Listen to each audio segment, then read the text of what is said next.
Hello students, आज हम पढ़ने वाले हैं एटॉमिक स्ट्रक्चर।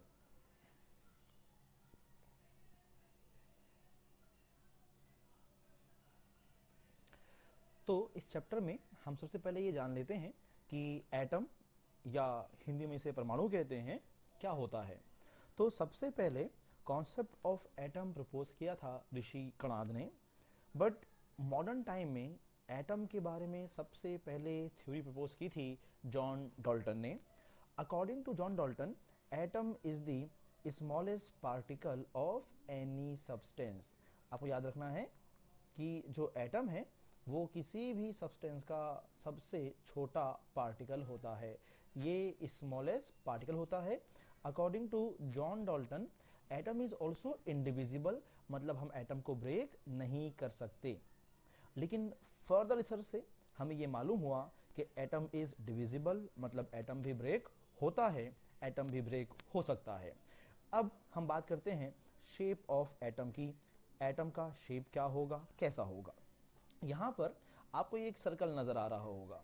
ये सर्कल एक्चुअल में 2D में है, लेकिन जो एटम है उसके शेप को हम स्फीयर मानते हैं। आप याद रखेंगे कि जो शेप ऑफ एटम होता है वो स्फेरिकल होता है। अब एटम का एक सेंटर पॉइंट होता है जिसे हम न्यूक्लियस कहते हैं। ये आपको विजिबल होगा। ये जो सेंटर ऑफ द एटम है इसे हम न्यूक्लियस कहेंगे। This is nucleus. ओके, अच्छा, अब आप देखें तो जब आप इस न्यूक्लियस से दूर मूव कर रहे हैं तो यहाँ पर ये देखिए, ये एक सर्कुलर रिंग बनी हुई है, या सरकमफ्रेंस कह लीजिए इसको, 2D में नजर आ रहा है। वैसे ये लिमिट ऑफ द एटम है, ये बाउंड्री ऑफ द एटम, परमाणु की सीमा है, और ये कुछ और नहीं बल्कि आउटर मोस्ट शेल होता है। अब ये शेल क्या होता है ये हम आगे डिस्कस करेंगे जब हम पढ़ेंगे क्वांटम नंबर। तो याद रखना है, limit of atom, boundary of atom जो होता है वो उसका आउटर मोस्ट शेल होता है। अब हम बात करते हैं साइज की। तो जो साइज ऑफ एटम है उसका ऑर्डर 10⁻⁻10 मीटर होता है। Means order of size of atom is 10⁻⁻10 metre, and order of size of nucleus, this nucleus is 10⁻⁻15 metre. तो यहां हमने ये सीखा कि एटम का साइज इस ऑर्डर में होगा, 10⁻⁻10 ऑर्डर में होगा, और न्यूक्लियस का साइज 10⁻⁻15 मीटर के ऑर्डर में होगा। आपको ये भी मालूम होगा कि 10⁻⁻10 मीटर को 1 एंगस्ट्रॉम और 10⁻⁻15 मीटर को हम 1 फर्मी कहते हैं। हमने ये पढ़ लिया कि एटम क्या होता है, एटम का शेप क्या होता है। हमने बात ये की कि जॉन डाल्टन साहब ने कहा था कि एटम डिविजिबल नहीं है, लेकिन जब फर्दर रिसर्च हुई तो ये पाया गया एटम ब्रेक होता है, और जब एटम ब्रेक होगा तो कुछ और स्मॉलर पार्टिकल्स इमिट होते हैं, एटम से बाहर निकलते हैं, या उनका एग्जिस्टेंस होता है। तो ऐसे पार्टिकल्स जो एटम के इनसाइड प्रेजेंट होते हैं, परमाणु के भीतर उपस्थित होते हैं, उन्हें सब एटॉमिक पार्टिकल, या हिंदी में इन्हें उप परमाणु कण कहते हैं। उप परमाणु कण कहते हैं। आपको मालूम ही होगा कि इलेक्ट्रॉन, प्रोटॉन और न्यूट्रॉन एटम में प्रेजेंट होते हैं, मतलब ये तो एग्जाम्पल होंगे ही सब एटॉमिक पार्टिकल के। बट इतने ही नहीं, और भी पार्टिकल्स हैं जो एटम में प्रेजेंट होते हैं, जैसे आपने सुना होगा न्यूट्रिनो, पॉजिट्रिनो, मेसॉन, बोसॉन, म्यूऑन, और बहुत सारे हैं। अब तक लगभग अप्रोक्सीमेटली हमको ऐसे 200 सब एटॉमिक पार्टिकल्स डिस्कवर हो चुके हैं, मिल चुके हैं। नेक्स्ट अब हम पढ़ने वाले हैं अबाउट फंडामेंटल पार्टिकल। हिंदी में फंडामेंटल पार्टिकल को मूलभूत कण कहा जाता है। ये क्या होता है? The particles which defines physical and chemical properties of the atom are called fundamental particle. मतलब ऐसे कण, ऐसे पार्टिकल जिनके ऊपर किसी परमाणु के गुण, चाहे भौतिक चाहे रासायनिक गुण, निर्भर करते हैं, उन कणों को हम मूलभूत कण कहते हैं, फंडामेंटल पार्टिकल कहते हैं। और याद रखिएगा, किसी एटम की प्रॉपर्टी डिपेंड करती है only on number of electron, number of proton, number of neutron. इसलिए इन तीनों पार्टिकल को हम फंडामेंटल पार्टिकल या मूलभूत कण कहते हैं। नाउ हम कंपेयर करते हैं इलेक्ट्रॉन, प्रोटॉन और न्यूट्रॉन को। तो याद रखना है, इलेक्ट्रॉन, प्रोटॉन और न्यूट्रॉन तीनों को हम कंपेयर करेंगे टू बेसिक प्रॉपर्टीज के बिहाफ में अकॉर्डिंग, जो कि चार्ज और मास है। याद रखना है, हर पार्टिकल के चार्ज और मास के बेसिस पर हम इन्हें कंपेयर कर सकते हैं। अब यहाँ पर आप देखेंगे, अगर ये जो डाटा गिवन है आप लोगों के लिए, तो यहाँ पर चार्ज में लिखा हुआ है रिलेटिव चार्ज और एब्सोल्यूट चार्ज, मास में लिखा हुआ है रिलेटिव मास और एब्सोल्यूट मास। अब ये क्या चीज़ें हैं? याद रखना है कि अगर किसी पार्टिकल पर जितना चार्ज, एक्चुअल चार्ज प्रेजेंट है, उसे हम कहेंगे एब्सोल्यूट चार्ज, और जितना एक्चुअल मास उस पार्टिकल का होगा उसको हम कहेंगे एब्सोल्यूट मास। हिंदी में इसे निरपेक्ष आवेश और निरपेक्ष द्रव्यमान कहेंगे। लेकिन जब हम कोई दो पार्टिकल को या तीनों को कंपेयर करेंगे, या तो चार्ज के लिए या तो मास के लिए, और जो उनका रेशियो आएगा, रिलेटिव वैल्यू आएगा, तुलनात्मक मान जो आएगा उसे हम कहेंगे रिलेटिव चार्ज, रिलेटिव मास, और हिंदी में कह सकते हैं आपेक्षिक आवेश और आपेक्षिक द्रव्यमान। अब देखेंगे, इस चार्ट को देखिए आप लोग, तो इलेक्ट्रॉन जो पार्टिकल है उस पर जो चार्ज है वही प्रोटॉन का भी चार्ज है। तो यहां से हमको आइडिया हो रहा है कि electron and proton have equal charges, दोनों पर चार्ज समान होगा। लेकिन इन पर चार्ज समान होने के बावजूद, सेम होने के बावजूद नेचर डिफरेंट होता है। मतलब इलेक्ट्रॉन निगेटिवली चार्ज्ड पार्टिकल है और प्रोटॉन पॉजिटिवली चार्ज्ड पार्टिकल है। इलेक्ट्रॉन पर ऋणावेश होता है, प्रोटॉन पर धनावेश होता है। अगर अब हम इन दोनों वैल्यूज को कंपेयर करें, दोनों बराबर हैं, तो हम दोनों को क्या कह सकते हैं? 1 कह सकते हैं। मतलब ये मान सकते हैं कि इलेक्ट्रॉन पे चार्ज क्या है? 1 यूनिट, और प्रोटॉन पे भी चार्ज क्या है? 1 यूनिट। ओके, लेकिन हाँ, इलेक्ट्रॉन पर -1 यूनिट, प्रोटॉन पर +1 यूनिट। आप जानते हैं कि न्यूट्रॉन पे कोई चार्ज नहीं होता। ठीक है, क्या होगा? न्यूट्रॉन पे कोई चार्ज नहीं होगा। अब हम आगे बढ़ते हैं मास पर। आपको इन तीनों पार्टिकल के मास को याद रखना है। तो याद रखेंगे, जो इलेक्ट्रॉन है उसका जो मास होता है वो होता है 9.1 इंटू 10⁻⁻31 kg। जो प्रोटॉन है उसका मास होगा 1.67 10⁻⁻27 kg, और जो न्यूट्रॉन है उसका भी मास होगा 1.67 10⁻⁻27 kg। तो यहाँ पर आप लोगों को प्रॉपरली विजिबल होगा कि प्रोटॉन और न्यूट्रॉन, इन दोनों के जो मास हैं वो ऑलमोस्ट सेम है। याद रखिएगा, एग्जैक्टली सेम नहीं है, ऑलमोस्ट सेम है। लेकिन हाँ, अगर हम पॉइंट टू पॉइंट बात करें, हम अगर एग्जैक्ट बात करें, तो न्यूट्रॉन थोड़ा सा भारी होता है किससे? प्रोटॉन से। आप खुद देख सकते हैं, थोड़ा सा ज्यादा मास है न्यूट्रॉन का प्रोटॉन की तुलना में। ओके, लेकिन हाँ, जो इलेक्ट्रॉन है वो प्रोटॉन और न्यूट्रॉन दोनों से बहुत हल्का होता है। आप खुद देखें, यहाँ पर लिखा हुआ है कि इलेक्ट्रॉन का मास आप कंपेयर करेंगे किससे? प्रोटॉन से या किससे? न्यूट्रॉन से, तो बहुत कम होता है।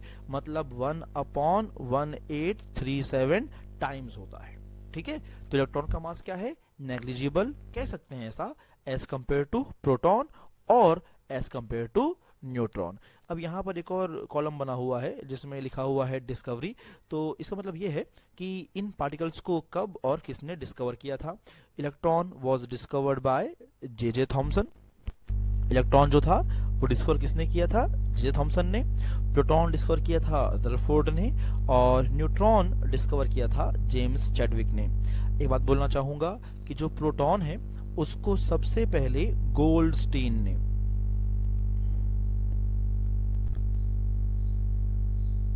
ऑब्जर्व किया था।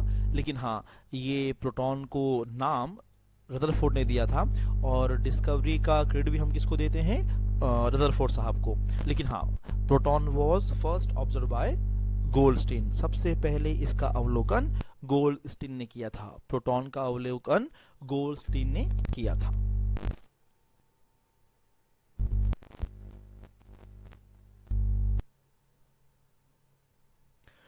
तो इलेक्ट्रॉन, प्रोटॉन, न्यूट्रॉन को कंपेयर करने के बाद अब हम ये देखते हैं कि इलेक्ट्रॉन और प्रोटॉन की डिस्कवरी कब और कैसे हुई। तो ईयर तो पीछे जो डाटा है उसमें आपने देख ही लिया हुआ है, जो चार्ट बना हुआ था। अब आप याद रखेंगे कि इलेक्ट्रॉन की डिस्कवरी हुई थी कैथोड रे एक्सपेरिमेंट में और प्रोटॉन की डिस्कवरी हुई थी एनोड रे एक्सपेरिमेंट में। ठीक है, तो याद रखेंगे कि जो इलेक्ट्रॉन है वो डिस्कवर हुआ कैथोड रे एक्सपेरिमेंट में, और ऐसा माना जाता है कि electron is constituent particle of cathode ray. और प्रोटॉन डिस्कवर हुआ था एनोड रे में, एनोड रे एक्सपेरिमेंट में।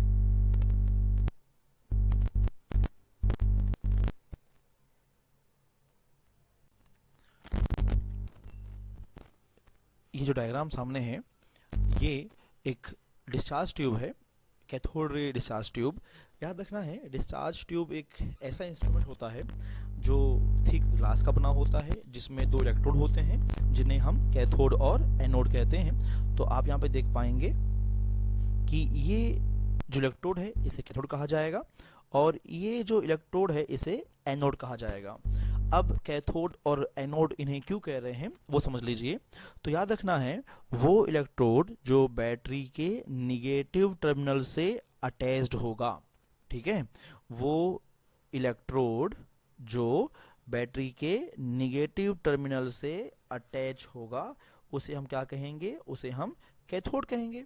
और सिमिलरली वो इलेक्ट्रोड जो बैटरी के पॉजिटिव टर्मिनल से अटैच होगा उसे हम एनोड कहेंगे। ओके, जो अटैच है प्लस से उसे एनोड, जो अटैच है माइनस से उसे कैथोड कहेंगे। चलिए अब यहाँ पर देखिए, ये जो डिस्चार्ज ट्यूब है जिसे हिंदी में विसर्जन नलिका कहते हैं, इसमें हम कोई भी गैस या एयर लेकर लो प्रेशर पर उस पर हाई पोटेंशियल डिफरेंस या हाई वोल्टेज एक्सर्ट करते हैं, जिससे इस ट्यूब के अंदर रखी हुई गैस या एयर का आयनाइजेशन होता है। तो जब ये एक्सपेरिमेंट हमने कंडक्ट किया तो ये पाया कि यहाँ पर इस कैथोड से कुछ रेज, कुछ किरणें निकलती हैं जो एनोड की तरफ जाती हैं। मतलब ये निगेटिव टर्मिनल से पॉजिटिव टर्मिनल की तरफ जाती हैं, मूव करती हैं। अब क्योंकि यहाँ पर ये जो रेज हैं ये निकल रही हैं कहाँ से, कैथोड से, इन्हें कहा गया कैथोड रेज। अब याद रखिएगा ये किधर अट्रैक्ट हो रही हैं, पॉजिटिव टर्मिनल की ओर अट्रैक्ट हो रही हैं, इसलिए ये माना गया कि इन पर जो चार्ज होगा वो कौन सा होगा, नेगेटिव चार्ज होगा। तो हमें यहाँ से ये मालूम हुआ कि कैथोड रेज निगेटिवली चार्ज होती हैं, और ऐसा माना गया कि कैथोड रेज जिन पार्टिकल से मिलकर बनी होंगी उन पर माइनस चार्ज होता है, और निगेटिवली चार्ज्ड पार्टिकल्स को हमने इलेक्ट्रॉन नाम दिया। ऐसा ही एक्सपेरिमेंट था एनोड रे एक्सपेरिमेंट, जहां पर हम सेम काम करते हैं, लेकिन यहां पर आप देखें जो यहाँ जो कैथोड है हमने कैसा लिया हुआ है, सॉलिड रिजिड। वहां हम लेते हैं परफोरेटेड कैथोड, मतलब कह सकते हैं कि छिद्रित, जिसमें हमने होल्स कर दिए हों। ठीक है, आप एक शीट ले लीजिए, वो पूरी प्लेन होगी, अब उसमें होल्स कर देंगे, उसे कहा जाएगा परफोरेटेड। ठीक है, तो हमने यहाँ पर लिया हुआ है सॉलिड टाइप का कैथोड, वहां हम लेते हैं परफोरेटेड कैथोड। ओके, तो इतना पढ़ने के बाद अब हम कुछ और चीज़ें डिस्कस करते हैं। अब आप पढ़ चुके हैं कि किसी एटम में इलेक्ट्रॉन, प्रोटॉन, न्यूट्रॉन होते हैं। अब चूंकि दो पार्टिकल इलेक्ट्रॉन और प्रोटॉन पे चार्ज होता है, तो आपके एटम पर भी चार्ज होना चाहिए। तो एटम पर चार्ज होता है या नहीं होता है, होना चाहिए या नहीं होना चाहिए, हम उस पर बातें कर लेते हैं। तो याद रखिएगा कि कोई भी एटम जो आप लेंगे, जिस पे आप बातें करेंगे, वो हमेशा न्यूट्रल होता है। Atom is neutral species. Atom जो है, परमाणु जो है, वो क्या होता है, वो उदासीन होता है। मतलब atom will carry no charge. अब ऐसा क्यों? तो याद रखिएगा एक बहुत ही basic property of the atom है कि एटम में equal number of electron and proton होते हैं। एटम में इलेक्ट्रॉन प्रोटॉन दोनों ही बराबर नंबर्स में समान संख्या में पाए जाएंगे। क्योंकि प्रोटॉन और इलेक्ट्रॉन का नंबर इक्वल है, सेम है, तो जितना पॉजिटिव चार्ज होगा उतना ही एटम पर नेगेटिव चार्ज भी होगा। क्योंकि एटम में पॉजिटिव चार्ज और नेगेटिव चार्ज इक्वल हैं तो नेट चार्ज जीरो हो जाता है, और जिस पर चार्ज जीरो हो उसे हम क्या कहते हैं, न्यूट्रल स्पीशी। ओके, तो यहाँ पर क्या है, यहाँ पर जो चार्ज है वो जीरो है तो एटम क्या हो गया, न्यूट्रल हो गया। ठीक है, एक और बेसिक बात आप याद रखिएगा कि जो आपका एटम होता है वो इलेक्ट्रॉन लूज भी कर सकता है और गेन भी कर सकता है। याद रखेंगे, जो आपका एटम है वो इलेक्ट्रॉन लूज भी कर सकता है, इलेक्ट्रॉन गेन भी कर सकता है।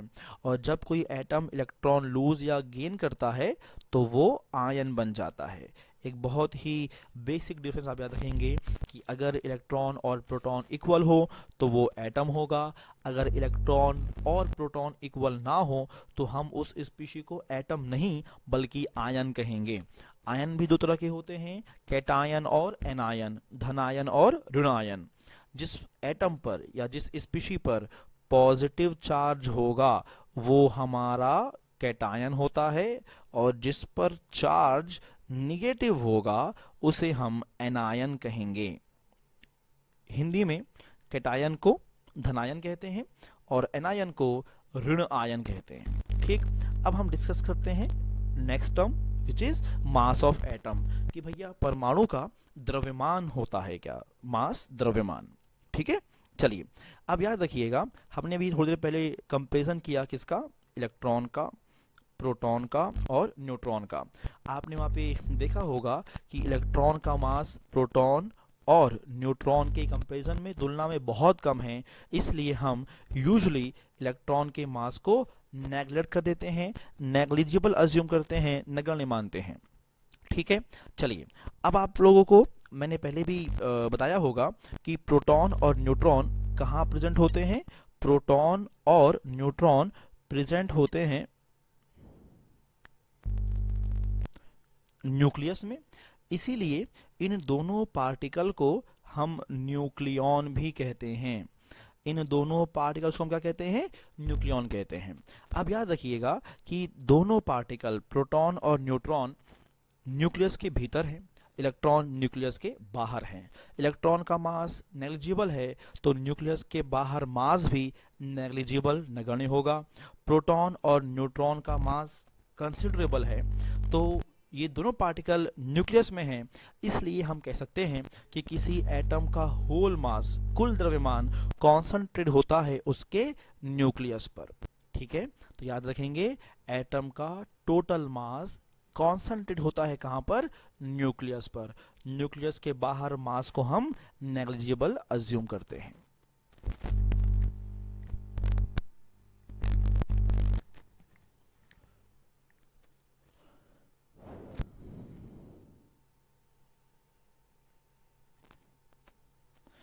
अब हम दो basic property of atom, atomic number और एटॉमिक मास नंबर को डिस्कस करेंगे। एटॉमिक नंबर को हम शो करते हैं Z से और एटॉमिक मास नंबर को हम शो करते हैं A से। तो पहले बात करते हैं एटॉमिक नंबर की। याद रखना है, किसी एटम में प्रेजेंट नंबर ऑफ प्रोटॉन या नंबर ऑफ इलेक्ट्रॉन को हम उस एटम का एटॉमिक नंबर कहते हैं। फॉर एग्जांपल, मैं यहाँ पे एक एग्जांपल ले रहा हूँ, कार्बन। आपको मालूम होगा कि कार्बन में 6 प्रोटॉन और 6 इलेक्ट्रॉन होते हैं। ठीक है, क्या होगा, हमने ऐसा पाया कि कार्बन में क्या है, न्यूक्लियस में 6 प्रोटॉन और बाहर, न्यूक्लियस के बाहर 6 इलेक्ट्रॉन हैं। जैसा आपको बताया गया कि एटॉमिक नंबर कुछ और नहीं बल्कि नंबर ऑफ प्रोटॉन या number of electron present in atom है, इसलिए इस कार्बन का एटॉमिक नंबर Z भी कितना होगा, 6 होगा। इन सिमिलर वे आप जानते हैं कि सोडियम में 11 प्रोटॉन और 11 इलेक्ट्रॉन होते हैं, इसलिए सोडियम के लिए Z कितना होगा 11, एटॉमिक नंबर कितना होगा 11 होगा। याद रखिएगा कि हमेशा एटम में इलेक्ट्रॉन और प्रोटॉन हमेशा हमेशा बराबर होंगे, इक्वल होंगे, ठीक है। अगर इक्वल ना हो, सपोज करिए आपके एग्जाम में ऐसा क्वेश्चन आ गया जहां पर जो स्पीशीज दिया हुआ है उसमें प्रोटॉन इलेक्ट्रॉन इक्वल ना हो, तो हम किसको कंसीडर करेंगे? तो याद रखना है, जब इलेक्ट्रॉन प्रोटॉन इक्वल ना दिए हों तो हम सिर्फ और सिर्फ नंबर ऑफ प्रोटॉन को कंसीडर करते हैं। ओके, तो जब इलेक्ट्रॉन एंड प्रोटॉन इक्वल ना हो तो हम नंबर ऑफ प्रोटॉन को ही एटॉमिक नंबर कंसीडर करेंगे। Okay, next atomic mass number, ये क्या होता है? तो याद रखना है, किसी एटम में present number of proton and number of neutron के सम को हम उस एटम का एटॉमिक मास नंबर कहते हैं। जितने भी प्रोटॉन हो, जितने भी न्यूट्रॉन हो, उनको ऐड कर दीजिए, जो सम आएगा वही होगा उस एटम के लिए मास नंबर।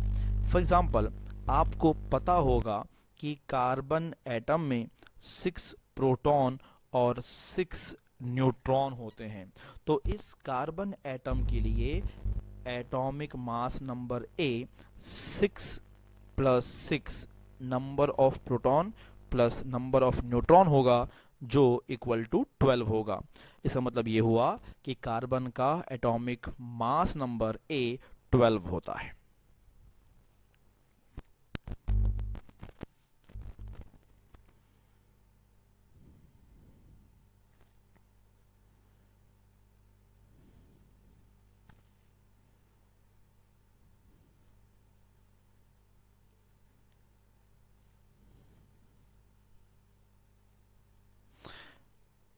नेक्स्ट जो टर्म है वो है सिंबल ऑफ एलिमेंट।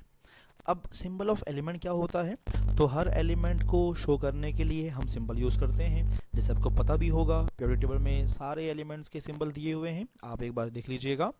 जो हाइड्रोजन है उसका सिंबल H होता है, नाइट्रोजन का सिंबल N होता है, ऑक्सीजन का सिंबल O होता है, सोडियम का सिंबल Na होता है। अब यहाँ पर हमने जो एलिमेंट्स लिए हैं उनका हमने सिंबल लिखा, लेकिन इन सिंबल से हमको अच्छी खासी इंफॉर्मेशन नहीं मिल रही है। सिर्फ हमको यह आइडिया हो रहा है कि वो स्पीशी, वो एटम कौन सा है, हाइड्रोजन है, नाइट्रोजन है, ऑक्सीजन है या क्या है। लेकिन अगर हम बेटर इंफॉर्मेशन लेना चाहें तो हम क्या करते हैं कि हम एलिमेंट के सिंबल के साथ उसका एटॉमिक नंबर और उसका एटॉमिक मास नंबर भी शो करते हैं, और वो जो सिंबल होता है वो बेटर होता है as compare to only writing H, N और O। तो देखें, अगर मान लिया जाए मेरे पास एक एलिमेंट हो जिसका सिंबल X हो, तो मैं इसे बेटर कैसे कर सकता हूँ? तो हम नीचे लिखते हैं एटॉमिक नंबर Z को और ऊपर लिखते हैं एटॉमिक मास नंबर A को। ये जो है ये है आपका सिंबल ऑफ द एलिमेंट, ठीक है। ये भी यूज़ होता है, ऐसी बात नहीं है कि ये यूज़ नहीं होता, बट ये इस तरीके के एक्सप्रेशन या रिप्रेजेंटेशन से ज़्यादा अच्छा ये होता है। अब जैसे मान लीजिए आपको मालूम होगा कि हाइड्रोजन के लिए एटॉमिक नंबर 1 है और मास नंबर भी 1 है, तो ये है सिंबल ऑफ हाइड्रोजन। नाइट्रोजन के लिए atomic mass number atomic number 7 होता है और एटॉमिक मास नंबर 14 होता है, तो ये हो गया सिंबल ऑफ नाइट्रोजन। ऑक्सीजन का एटॉमिक नंबर 8 होता है और मास नंबर 16, ये सिंबल ऑफ ऑक्सीजन है। For sodium atomic number is 11 and mass number, atomic mass number is 23, तो ये है symbol of sodium element, sodium atom you can say.